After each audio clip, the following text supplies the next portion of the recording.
Good morning, afternoon, and evening to all of you. My name is Kathryn Morgan, and I'm the chair of the UCLA Department of Classics and a board member of the Stavros Niarchos Foundation Center for the Study of Hellenic Culture at UCLA. If you have a moment, please use the chat function of Zoom to let us know where you are. One of the delights of this series has been to trace the outline of our virtual community. I'm both sad and pleased to welcome you today to the last in a series of lectures that is the result of a collaboration between the UCLA SNF Center and the Benaki Museum. This has been an absolutely fascinating 6 weeks of lectures, and those of us lucky enough to have been present at all 6 have been educated, intrigued, and delighted to get an in-depth look at the wonderful riches of the Benaki Museum in Athens and experience the insights of the experts who work there. We are so grateful here at UCLA for the graciousness and intellectual generosity of George Manginis, its academic director, and of the curators as well. On behalf of the faculty, students, and director of the UCLA SNF Center, thank you so very much. We look forward with hope and eagerness to the time when the pandemic is over and we can carry forward this collaboration in greater depth and in innovative directions. I want also to acknowledge the indefatigable energy of Professor Sharon Gerstel, Director of the UCLA SNF Center, without whose formidable organizational skills and vision this lecture series could never have taken place. So, let's move forward towards our lecture. First, logistics. Please remember to keep your microphone muted so that the noises around your house don't disturb the lecture. This is usually a button at the bottom left of your screen. Following the lecture, we'll have a Q&A session. Please type your questions into the chat and I will attempt to read them to the speaker. As was the case in previous weeks, we also have a number of specialists, collectors, and interested parties among us. So you may also unmute yourself and I will call on you. Finally, I would like to remind you that this lecture is being recorded.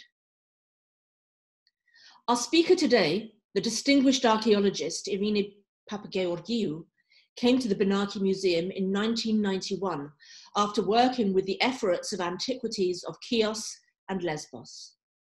Since 2000, she has been curator of the prehistoric, ancient Greek, and Roman collections at the museum. She is a specialist in iconography, the interpretation of visual signs and symbols in material culture, and studied archaeology and history of art at the National and Kapodistrian University of Athens.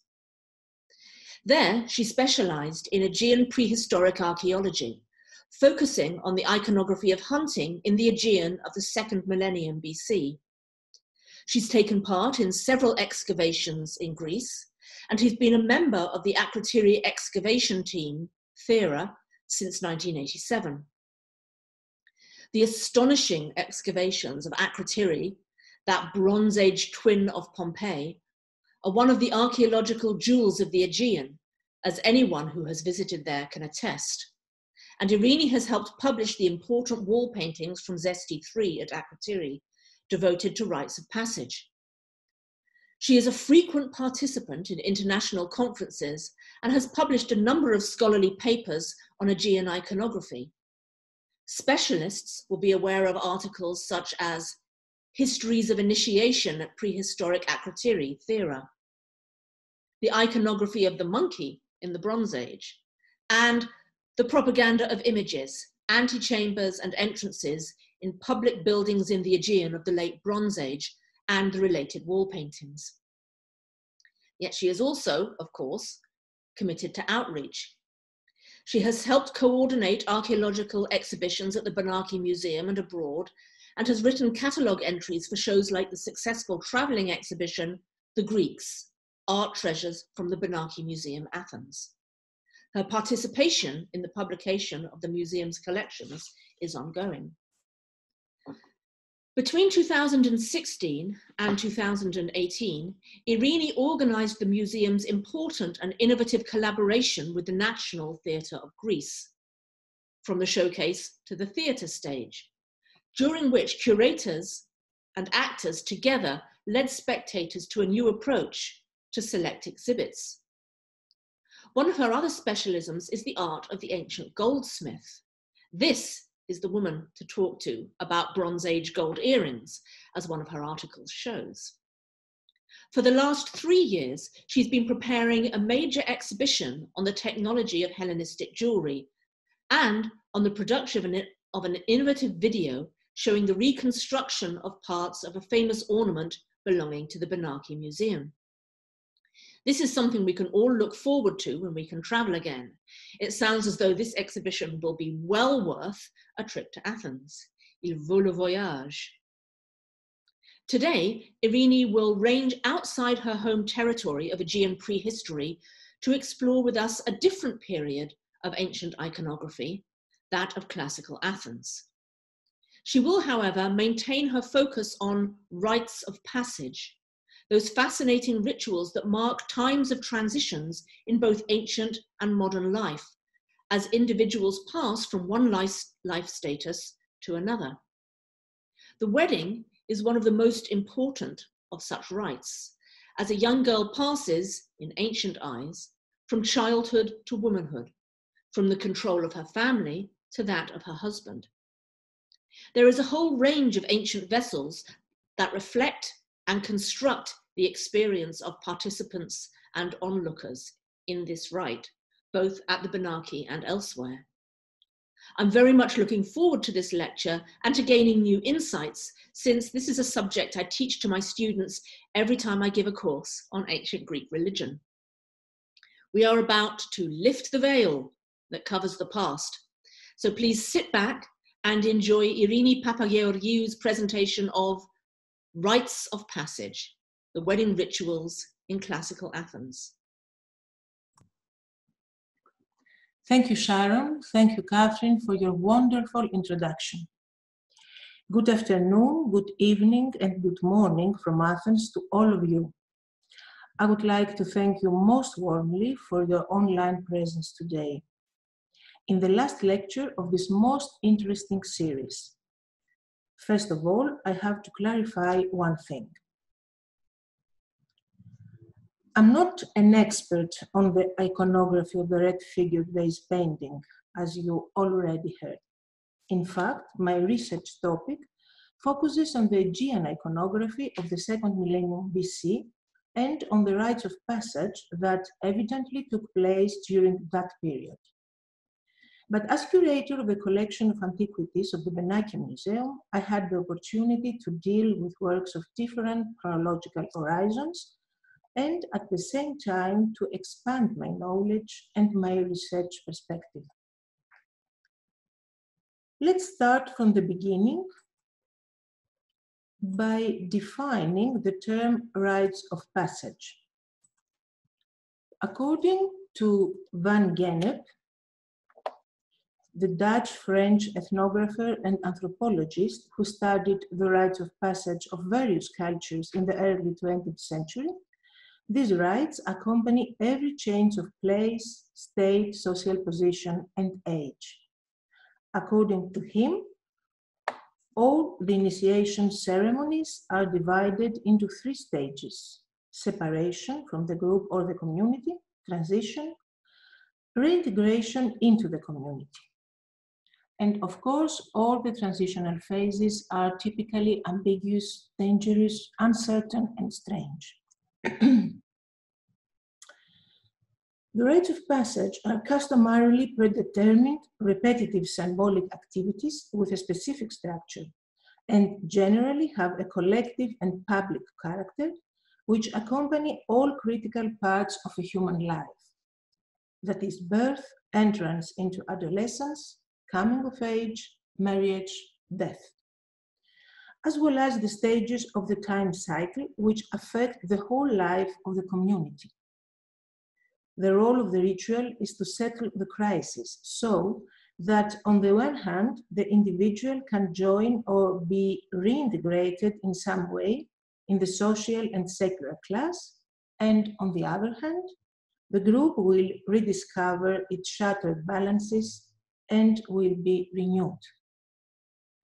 Through ritual, the community perpetuates rules and behaviors, but at the same time establishes or validates innovations, as it is not a closed, finished system, but an ever-evolving living process. We could say that the rites of passage reflect life in a way. As for the Aegean and the Greek mainland, we have now many indications that rites of passage took place as early as during the 2nd millennium BC, especially related to the transition from one age stage to the next, and of course from life to death. But we cannot say much about possible marriage rites during the prehistory. By contrast, the marriage is the best illustrated episode in the art of ancient Greece, especially during the classical period. On the screen, we see a sample of nuptial red-figured vases that belong to the Benaki Museum collections. The majority of them are already published by Victoria Sabetai, an eminent scholar on the red-figured vase painting, and a lot of them are included in the Corpus Vasorum Antiquorum series in the first volume that is dedicated to the Benaki Museum. Homer, already since the 8th century BC, describes marriage as the ideal image of peaceful human existence and as the epitome of harmonious social life in the city. In lyric poetry, songs related to specific ceremonial moments are preserved. And in tragedy, marriage is referred to as the greatest moment in human life and is used as the opposite of misery, while in the comedy, exaggeration in marriage preparation is mentioned.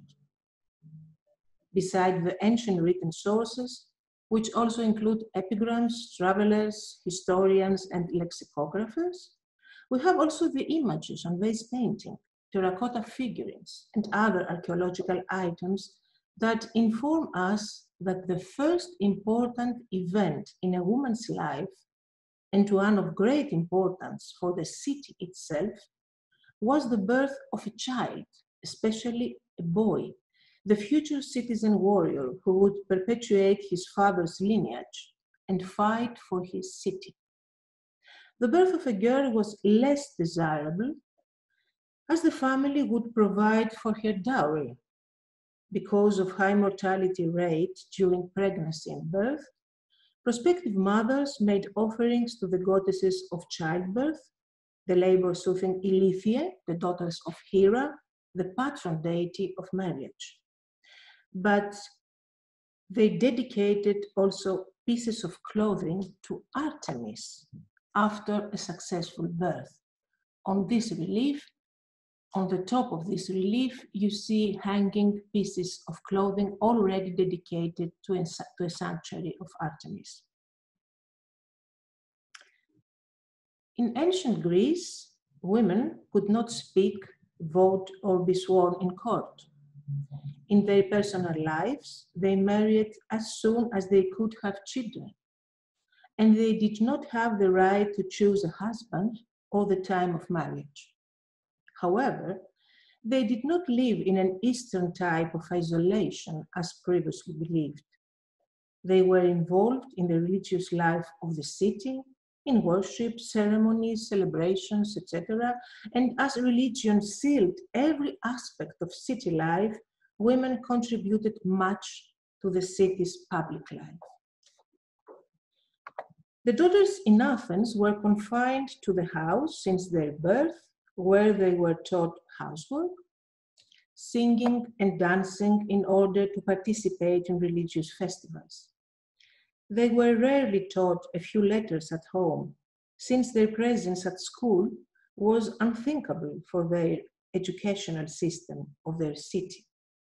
The fact that the always strict Sparta allowed its girls to leave their homes and exercise in the stadiums together with the boys, as Euripides mentions, used to scandalize ancients and to some extent still impresses modern scholars.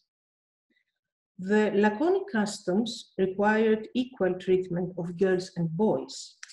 Both educational systems, however, aimed at the same result: to raise a good housewife and mother, in the first case, and in the second, to nurture women with a high sense of responsibility and conscience, so that they would be devoted wives and mothers. Some of the qualifications of a candidate Athenian bride are summarized by Ischomachos in the work Economics by Xenophon.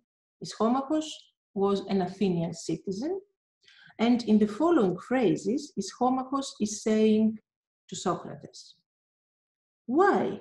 What knowledge could she have had, Socrates, when I took her for my wife? She was not yet 15 years old when she came to me, and up to that time she had lived in leading strings, seeing, hearing, and saying as little as possible." In ancient Greece, the female identity was always connected to marital status. In ancient Greek, we have 3 words for a female: Parthenos or Kori for a maiden, Nymphi for a marriageable maiden, and Gini for a matron. In Athens, the age of marriage for a female is estimated to have been in the mid-teens. According to Hesiod, the age of marriage for the girls was between 12 and 16, while Plato and Aristotle thought it to be between 16 and 20. Daughters were married off to husbands who were much older than themselves, aged about 24 to 30, or according to Plato, 30 to 35 years old, men they had never met before. Sometimes they started their married life far away from their paternal homes, and their mothers were not consulted. A typical Athenian wedding begins with the engii. On this red figure, Plutrophoros, we see the representation of this event. On the left-hand side, we see a mature male figure who is shaking hands with a young man. Probably the bearded man is the father of the bride, while the young man is her future husband. So the engii could partly be identified with a modern engagement or betrothal. It was the verbal agreement between the father or guardian of the daughter and her future husband, or his father when he was still an adolescent, where the girl is offered for reproduction. This agreement was usually made several years before the marriage. In many cases, the dowry was paid at the same time. Otherwise, it was given during the official delivery of the bride by the father or by the guardian to her husband. The dowry consisted of money, clothing, valuables, slaves, etc. But there were also the cases of poor or orphaned girls where the state or close relatives had to compromise to raise a minimum dowry. However, although the amount of money is given to the husband for management, in case of divorce or death of the wife, it is returned to the original holder, namely the bride's family. At this point, it should be emphasized that in the city-state of Athens, marriage was a means of ensuring social balance and the reproduction of the political body. In other words, it was a pivotal civic value through which legal children were born. According to Pericles' citizenship law, full citizenship rights were given only to those whose parents were both of citizen status. In that way, the role of the women became more important, a fact that evidently influenced the iconography of the decorated nuptial vases of the 5th century BC. Figured ceramic vases were not mere containers of goods and commodities, but functioned especially as couriers of myths and beliefs. In ancient Greek marriage, equality of members is not meant. A woman enters the yoke of a man.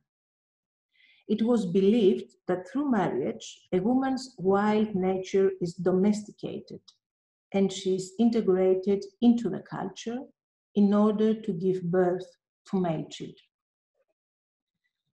Let us now follow a young Athenian girl during her wedding preparations. According to literary sources, the wedding was celebrated over the course of 3 days.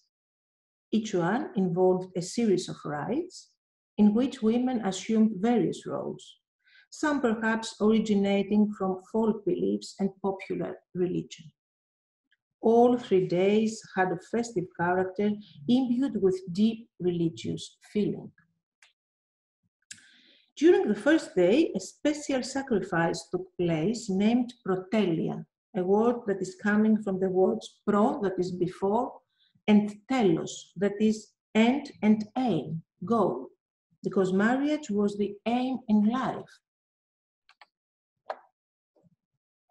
We see here the drawing of the scene that decorates an Attic figure crater. And here we see the marriage between Theseus and Helen.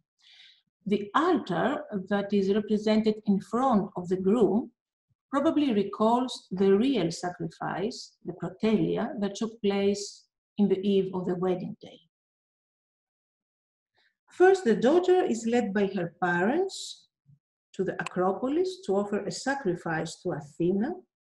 Then sacrifices are offered on the family altar of both houses to the wedding gods, Zeus Perfect, Hera Telia, Artemis, Apollo, Python. The girl dedicated to Artemis items of clothing, especially belts, a curl from her hair, and the toys she loved as a child.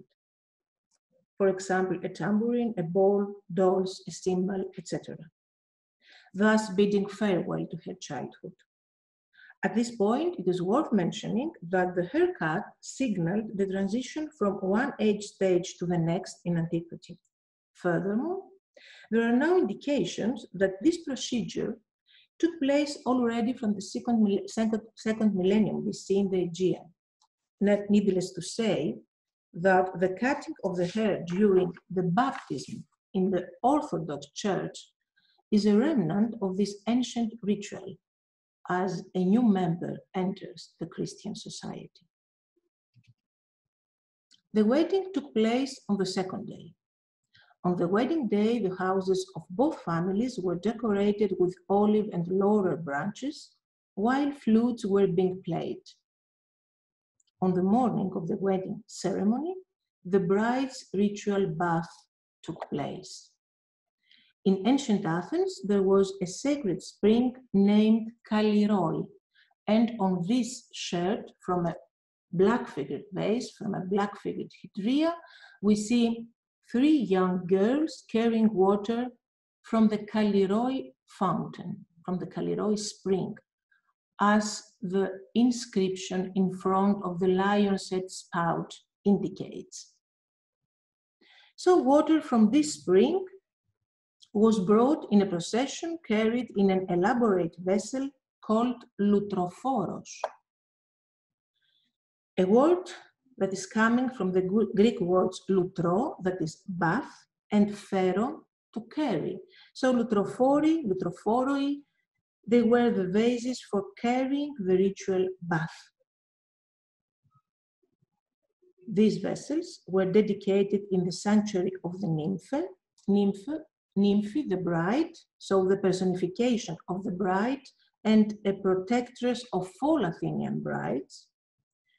The sanctuary was located at the south side of the Acropolis, and the vessels were there dedicated after the wedding as a memento of the accomplished transition.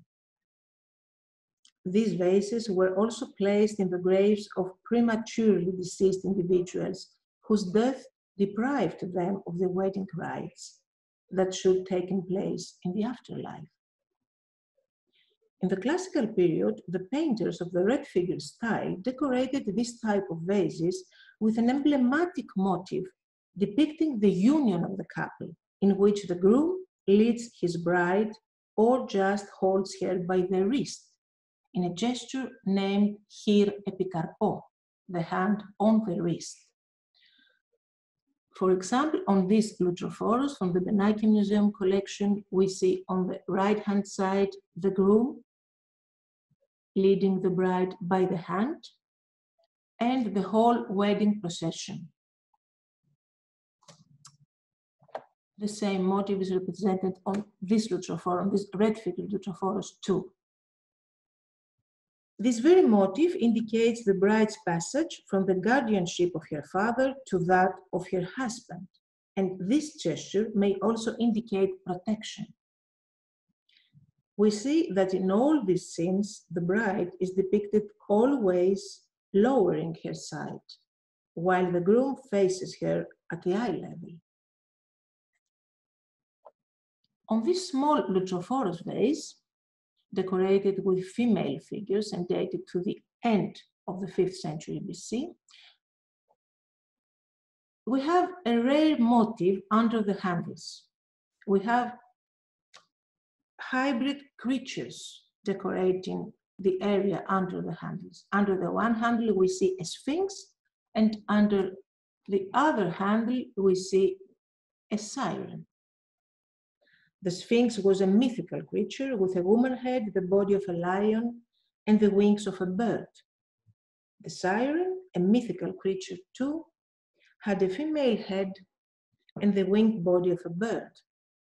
As hybrid creatures, they have been assumed that they oversaw the transitional phases in a human life. In other words, the passage into the married life in this case. The custom of the lutrophoria, so of the act of carrying the lutrophoroi vases, was very ancient, and this vase shape became the main symbol of nuptial preparation. In the drawing of this wedding procession, we see on the head of the procession a young boy, a boy playing the flute, and just behind him, a girl carrying a lutrophoros vase. Small girls appear often as participants in such processions, possibly representing a female pes amphithelis, a child with both parents living. The presence of such a child at a wedding was believed to be a good omen for a future successful childbirth. After the ritual bath, the nuptial preparation of the bride took place. This was one of the most important moments in the young girl's life, and it took place in the women's quarters of her paternal home named Gynekonitis. Depicted on this vase, a nuptial lebes, whose purpose remains unknown, is the bride sitting on a chair, while the nymphephria, the bride's special attendant who accompanies the bride and holds a leading role in the whole procession, tries to fasten a necklace around her neck.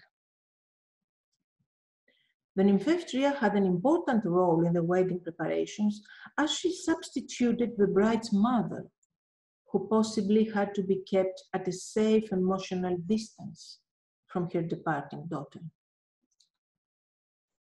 In the background hangs a sash draped like a garland, indicating the festive atmosphere into the house or alluding to a special virtue of the future Athenian bride, that is, the ability to weave.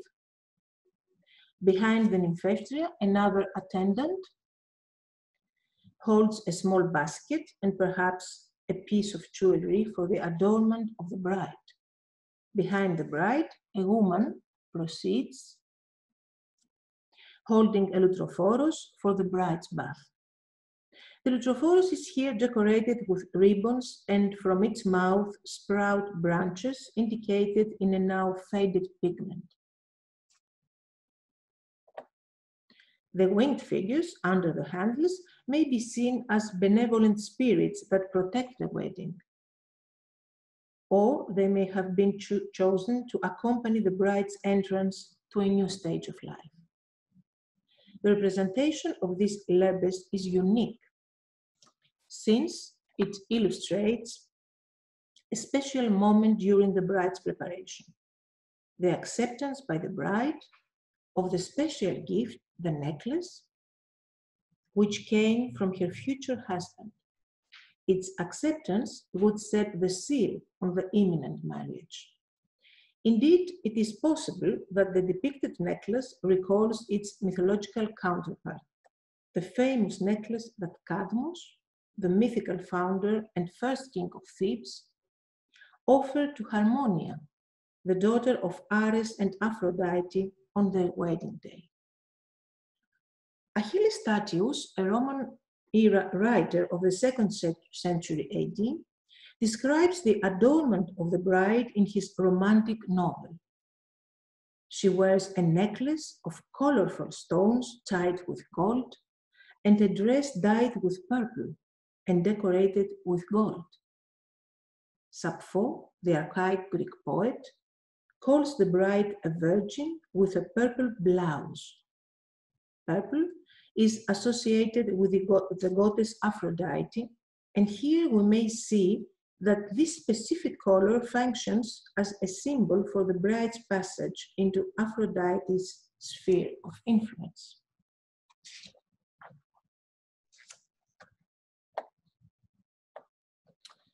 The bride, with the help of her attendants and the instructions of the nymphaeftria, is adorned by taking out the belt of the unmarried girl, being dressed with luxurious garment and adorned with jewelry. On this red-figured hydria, which belongs to the Benaki Museum collections, we see on the upper zone, on the shoulder, the couple, already seated, and on the lower zone, on the body of the hydria, we may discern the figure of the bride at least 3 times. Here we have all the wedding preparations of the bride. For example, we may discern the figure of the bride on this female that is holding a mirror, or on the seated figures under the handles. The nymphaeftria brings her caskets.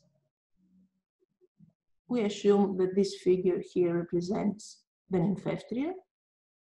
So the nymphaeftria brings her caskets with jewelry, a textile, perhaps the veil that will cover her head, as required by tradition.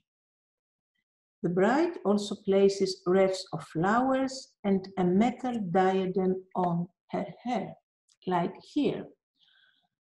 Here we see a detail from a wedding scene decorating a red-figured nuptial lebes from the Benaki collections.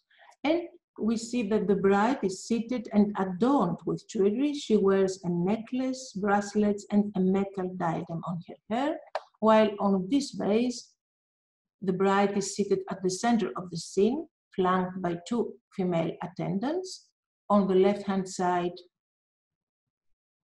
the attendant is holding a mirror, while on the right-hand side, the other attendant, probably the nymphaeftria, is carrying baskets and probably a ribbon, but on the ground is represented a wreath made of flowers or leaves.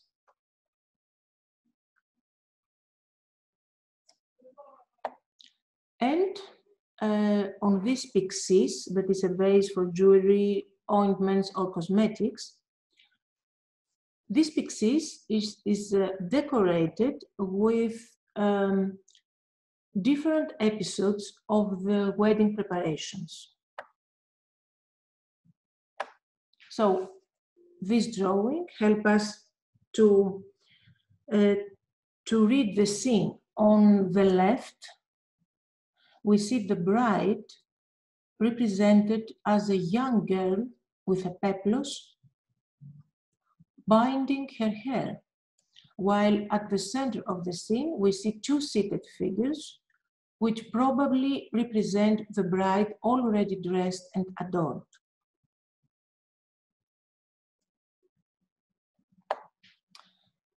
The same scene, the same motive is represented on this red-figured hydria. And we see that in front of the bride is an Eros figure who is about to offer to her a ribbon. So the presence, the Eros figure, the presence of the Eros figure in this scene probably represents the divine powers behind the wedding ceremony and personifies happiness and beauty. All the phases of the wedding preparations are represented on these red-figured pixies from the Metropolitan Museum in New York. For example, on one end of the frieze, we see the nude bride taking her bath next to an Eros figure. Two women are decorating Eleuthophoros with ribbons. The bride, as a young girl binding her hair, is represented next to the column, while the seated figure on the other side into the house, with an Eros figure on her lap, represents the bride already dressed. The bride was adorned in order to charm her future husband. In that way, she was transformed from a girl, like here, from a girl to a woman. This is understood by the presence of Aphrodite and Eros in nuptial scenes. The unveiling, anacalypsis, of the bride took place on the second day during the feast, and at that moment she faced for the first time her future husband. The feast, where all the relatives and friends were invited, was organized by both families, either in one house or in the other. Women and men sat at separate tables. There was offered a great amount of food, a custom often satirized in ancient Greek comedy, and the necessary dessert made from honey and sesame seeds. The symposium was accompanied by music and wedding songs that praised the couple's virtues and compared them to gods and heroes. The feasts are usually not represented on the vases, but here, on this stand of an Attic red-figured nuptial lebes, we see 4 female figures taking part in a wedding dance. And on this red-figured crater, we have the unique representation of a custom. On the lower zone, we see the couple. The groom leads the bride by the hand towards a chariot. The couple is flanked by female and male attendants. And on the top left, a mature male figure, probably the father of the bride, is about to throw his only remaining shoe, while the other is depicted on the ground. This custom, the custom of throwing shoes behind the bride who leaves her paternal home, may symbolize the separation of the bride from the paternal home. Perhaps it is a gesture of blessing and protection for the bride into her new life. After the feast, a wedding procession with relatives and friends of the couple, among them the 2 mothers, are always depicted burning torches, like here, accompanied the couple through the city to its new home, which was the paternal home of the groom. The couple was transported either by chariot, like here, or on foot, like here, like on this nuptial lebes. The wedding itself was essentially the ceremonial transfer of the bride from her father's to her husband's home. The central moment of the wedding was this procession. The procession began with the commands, get up, make some room, and lift the torches. The festive procession attracted the attention of the people. Torch fire, songs, dance, music, noise, believed to have the ability to shield the couple against bad spirits in the transition. People who danced, played music, sang, participated. Divided by gender and age, they played the flute and cymbals, shouted cries of joy. After the transfer of the bride to her new abode, the groom's mother became the new parental figure for the young woman by performing several significant rituals of incorporation that mark the integration of a new member into the house, into the oikos, the oikos. In a Pythagorean text, the bride is compared to a suppliant who is led to the hearth of the house. The most important rite was the katachismata, the showering of the couple with nuts, figs, dates, and coins, symbolizing prosperity and fertility. And we see the representation of this custom on this part of a red figure Lutrophoros. On the left, on the right-hand side, we see two hands belonging to a female figure holding a casket full of fruits. Under the casket, we see the groom. And on the left-hand side, we see the bride at the moment of the unveiling, the anakalypsis.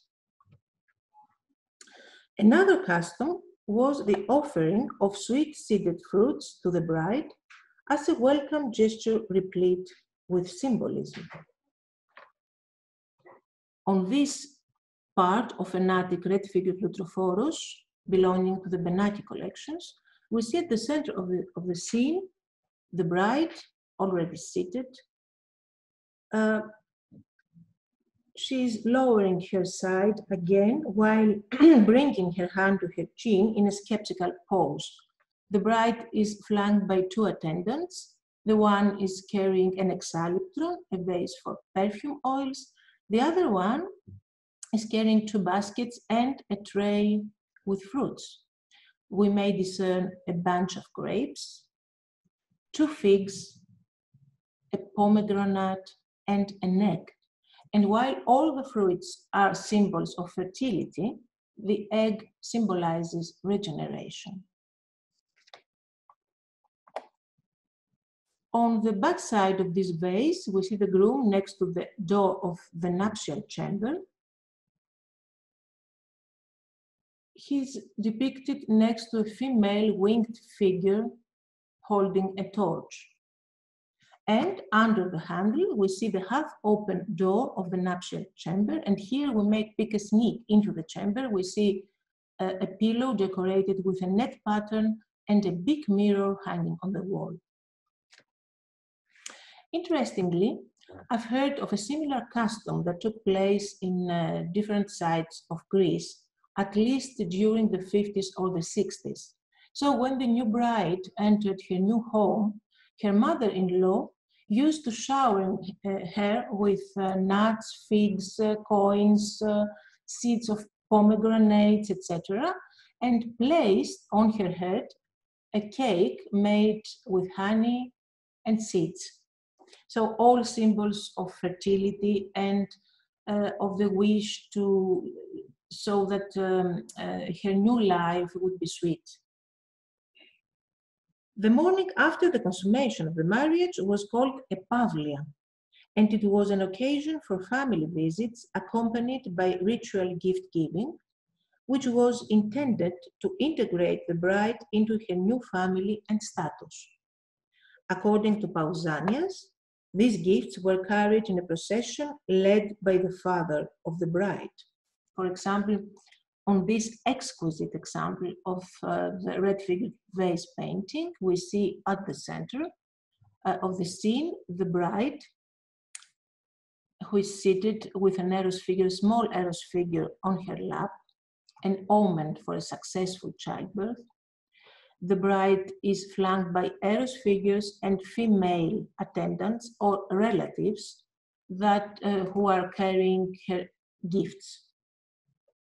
The word Pavlia referred both to the third day of the wedding and to the gifts offered at that day. Among the gifts was a garment that the bride had woven herself for her new husband, the chlamys, a proof of her ability to weave. Other gifts included vases for cosmetics, mirrors, jewelry caskets, garments, ointments, perfumes, combs, all significant objects characterizing the female nature. The same scene, the same motif, we may see it here on this nuptial letters. On the one side, we see an episode of the nuptial preparations of the bride, while on the other side, we see an episode, a scene of the Pavlian day. The day after the Pavlia, the groom organized a banquet for his fraternity called Tagamilia to inform about the establishment of a new house. The same iconographic and compositional motifs that were used for the weddings of mortals are also used to depict weddings of gods. Like here on this crater dated to the period between 420-410 BC and attributed to the Dinos painter, we see the wedding between Dionysus and Ariadne. So the importance of marriage as a fundamental civic value of cosmic order is thus projected onto a divine level. Ariadne was the daughter of the mythical king of Crete, Minos, and Pasiphae, connected with Theseus. They left together Crete, and Theseus abandoned her on the island of Naxos. There, Dionysus saw her, fell in love with her, and finally married her. So the Dionysiac marriage was a model of happiness and a symbol of eternal bliss. This crater, recently published by Victoria Sabatai, depicts the hierogamy, the sacred marriage among the god's followers. Above the one handle, there is an altar that recalls the sacrifice that took place on the eve of the wedding day, the protelia, and above the other, a door, an abbreviation of the nuptial chamber. But the focus of the crater is the couple of Dionysus and Ariadne. He is shown reclining and resting his thyrsos, that is a twig of a pine tree, an attribute of the god, on his shoulder, while raising a cantharos, a drinking vase with wine to his lips. Here is the thyrsos, here is the cantharos. She is sitting at his feet, tying a wreath.